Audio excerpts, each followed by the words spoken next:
Hello, good afternoon. Welcome back to Taiseng Radio Station after a 2-week break. 大家下午好，欢迎回来到大成直播。首先，我们先跟听众们拜个年，大家农历新年蒙恩新年蒙恩，新年蒙恩然后兔年行大运。OK，今天我们很高兴可以邀请到我们的guest speaker Peter 发财。Okay, Right. so okay, I speak English, right?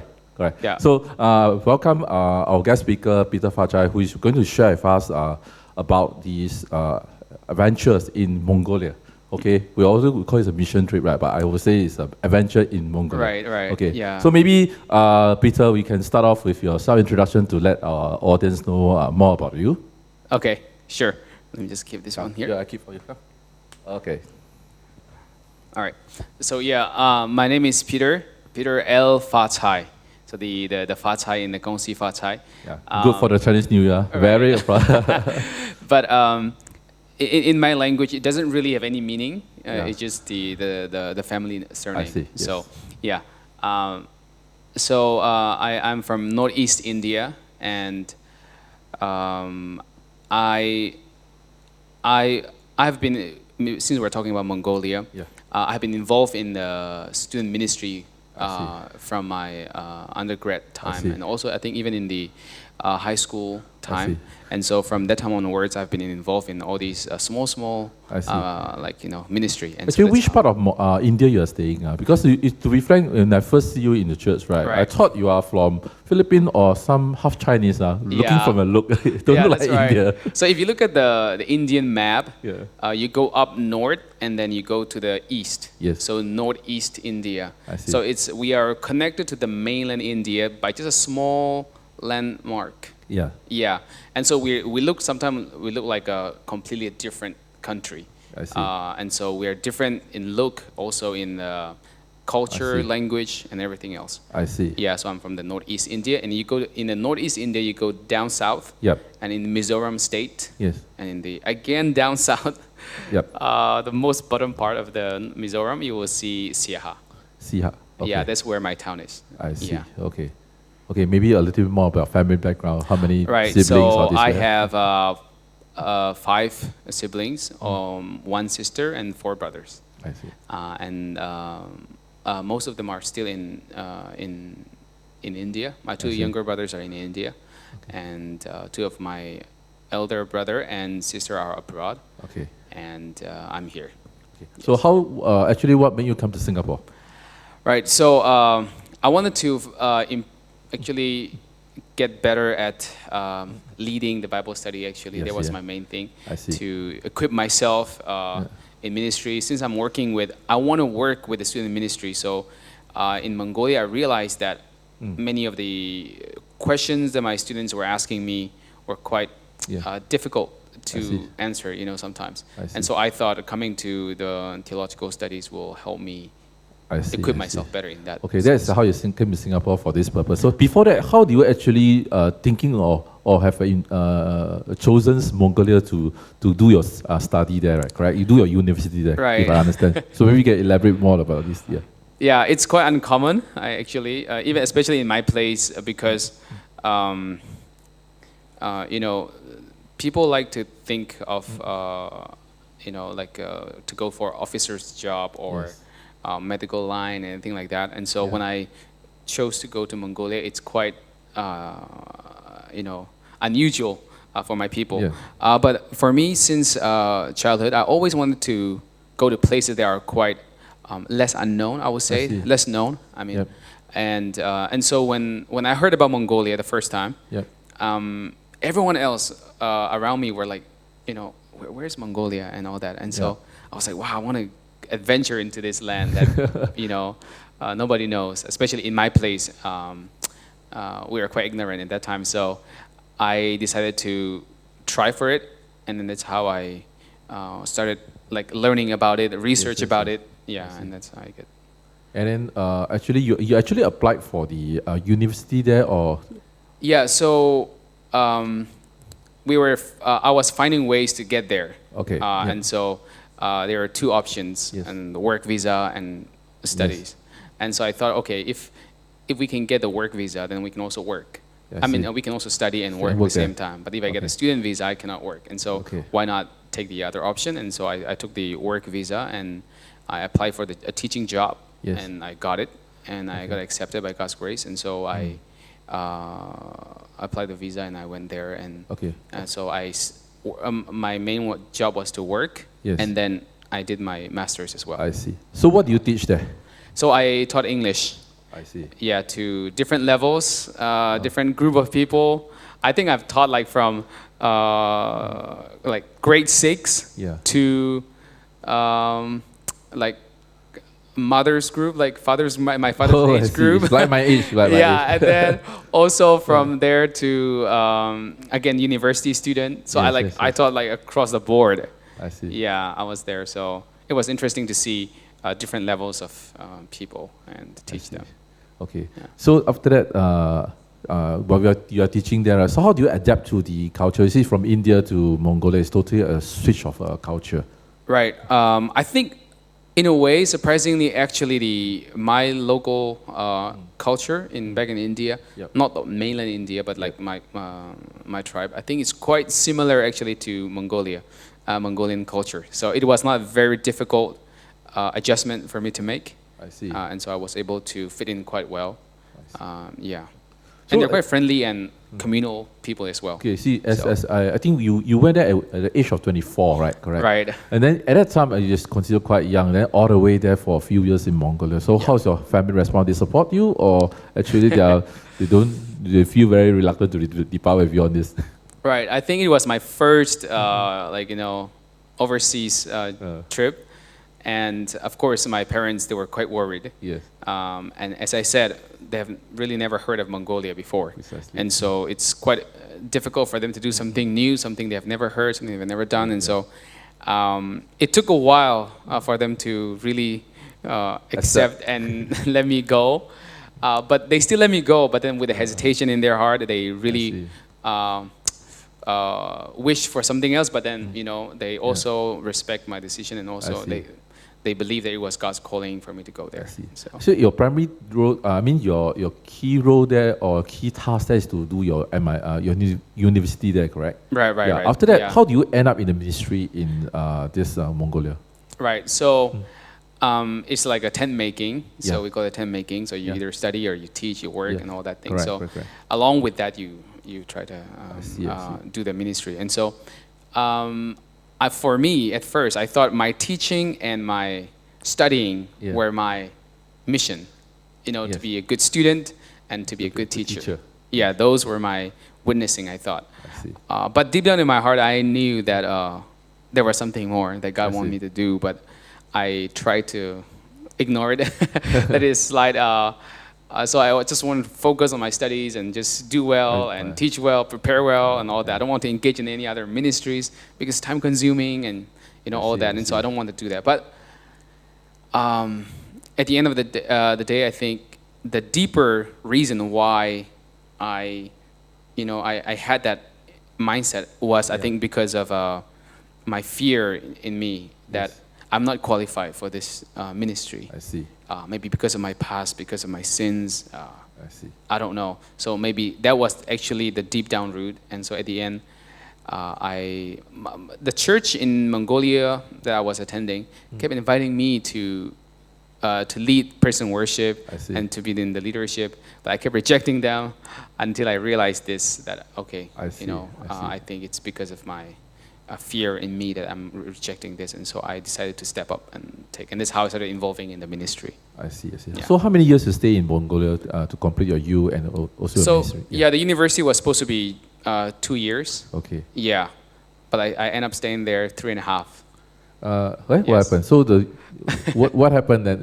Why you extended for one year? So right after the masters, I planned to come to Singapore. I mean, I applied for different schools to do my theological studies, but Singapore was the way, and so I decided to come to Singapore right after my master's. But then the COVID hit, and so I was stuck there. I see. And couldn't come anymore. So for another 1.5 years, I had to commit there to work and to continue working there. So you're actually stuck there during the COVID period. You have no choice but to move. So actually, with that, you have to start thinking of what to do for that 1 year, correct? Right, yeah. I was actually quite lost. Yeah, the first, when it started happening, you know, I thought like, what? So for me, I thought, okay, my ministry and my work in Mongolia is done. Right now, the next chapter. And suddenly I have to continue. And so I was like, what is there for me to do? What is left for me to do? And I was really struggling to figure out what am I going to do for the next 1.5 years. You know, it's just so blank. And yeah, it took a lot of prayer and encouragement from friends and mentors to really get through that year. So that means God answered your prayer because He know that you are lost. So He put the situations that you cannot select now. Yeah. And put you into the test for this. Right. Yeah. I think I would say that 1 year was such a growing period in my life, especially in my faith. And so because that year was just, you know, it's a bit like what Abraham might have felt when God said like, go and to the land I will show you. And so it's just so like, you know, it's a test of the faith, you just don't know. You just something don't know. that you don't see in front and just go. Right. So I had to just depend on God and follow along, and that's how. But it was, I would say, it tested my faith, and also it helped me to see that, you know, sometimes waiting is not wasting, and we need to be patient in order to see God's plan in our lives sometimes. I see. So I see a lot of picture that you see. There's a lot of students. All this is this all your students? Right. These are my students. So actually, the interesting thing in this. Actually, this is a very small class. These are the university students. They're doing their English education, so they're going to be the future English teachers. I see. And so you're teaching actually the university student on English subject also? Yeah, after I finished my master's. Oh, okay. So I started with the high school, and then I moved to language school, and then to the university. I see. And these are from different countries. So even in this small class, we actually have like Russian students, Korean students, Mongolian students, Chinese students. So it's actually like people like you that actually went there. Are they also stuck there because of COVID? No, actually they came to study for them. They came to study also? They came to study. So it was just so interesting to see this international, you know, environment in this, even in this little small class. Because of all the places, usually university, to choose Mongolia International University is quite, and it's so many different countries people to go there and study. I think it's a very unique place, in a very unique situation. Then along the 3.5 years there, do you pick up any Mongolians that you... Right, I learned for 3 months Mongolian language. And so I can do basic conversation, maybe like to go around, you know, take a taxi, go to the market, and all that. I can do a bit of like a few lines. Wow, this is quite cold. So this is quite near to winter, is it? It's all fall season. So in Mongolia, most of the year is winter. It's winter. I see. So even in May, we still have snow sometimes. I see. So it started from October. Is that you? Yeah, like the front one is me. So actually you can see how many layers of jacket I'm wearing. Yes. But it's still very cold, and the snow was just so heavy. We were hiking actually. And then when we reached the mountain, you know, the one that we want to hike, it started snowing heavily. So it was, and then we didn't want to give up, so we just kept going. I see. Yeah. So in fact, what our impression every time we see you talk about Mongolia is all from the movie shows that I have in mind. Then very thick, and then riding the horses, all this. Okay. Then after that, this is where. This is somewhere you stay nearby, or the bicycle? Yeah, this is like on my way from my house to school. I see. And so it was just so beautiful on a winter morning, and I love taking pictures around. And Mongolia is such a beautiful place. Like even the landscape and everything is just so beautiful, and you can just take pictures and after pictures. So after that, you finish your school, your master there. You start to engage into the ministry, right? So I'm sure you face a lot of challenges that you'll be sharing more details with. So maybe we can briefly describe when you first enter into Mongolia after your school, you adapt to it. But when you start to enter the ministry, we actually overcome your fear, your reluctance to accept after everything is arranged for you, the God that already set the path. So actually, how you overcome actually this? Right. So when I first went to Mongolia, my mentor, the one who invited me actually, the one who introduced Mongolia and also the MIU, this university, to me, knew I could sing somehow. They knew that I lead worship, and so she wanted me to be a part of the worship team. We have not heard you singing yet. Okay, I know that now. So they wanted me to be a part of the worship team, but then I'm like, no, I come here to teach and I come here to study. Like, I'm not here to do those things. So I kept that clear, and so I don't want to do it. And then again, our church pastor also asked me again, like, Peter, why don't you join and why don't you help out in the worship team? And I said again, no, I'm not here to sing. I'm here to teach and study. Right? So I kept doing that, but I could see the need in the church. And then they let me also. They keep coming back. They didn't give up on me. They just keep coming back to me. And so at the end, I evaluate again and what is really my calling. And deep down inside, as I teach and I study, I did quite well in my studies and my teaching as well, but I wasn't really satisfied. I didn't have that peace, which I thought I would have. I see. So then I thought, okay, something is missing. So you have a calling to finally. Right, yeah. So I think there's something missing. So I went back and I did. And I think still, when I started, leading, this picture is really beautiful because you can see me raising my hand and leading. The one in the yellow, you are there, is it? Okay. Yeah. So I would never do that in the past. Like I would just stand there quite, awkward, and I didn't know what to do, where to place my hand and all that. I was so conscious about what people would think about me.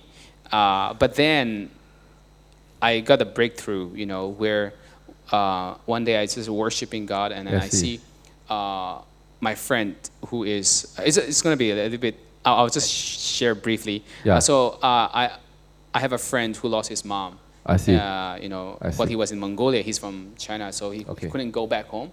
Yep. And so he came the Sunday, the previous week his mom passed away, and then that Sunday, he came to church, and I also went there. And we were singing the worship, and I was leading. And we started singing all these songs about the faithfulness of God. Great is your faithfulness, and goodness of God. All my life you have been faithful and good to me, and all that. And as we started singing, I was thinking, like, can my friend really sing this? Can he say this? Can he say God is good to him right now? Can he say God is faithful to him right now? His mom just passed away. He cannot go home. And so all that made me think again, like, about the congregation. They're not here to see me. They're not here to judge my dress or the way I sing or the way I stand. They're here to worship. They're here to meet God and worship and to be healed, to be touched by Him, and to be comforted, and also to have peace. And that really changed my mindset. And from there, I started to pray for them. And I started worshiping God and praying as I lead the worship, that God will actually speak to my congregation and meet them during their worship in that service. And so, that's how I overcame my fear.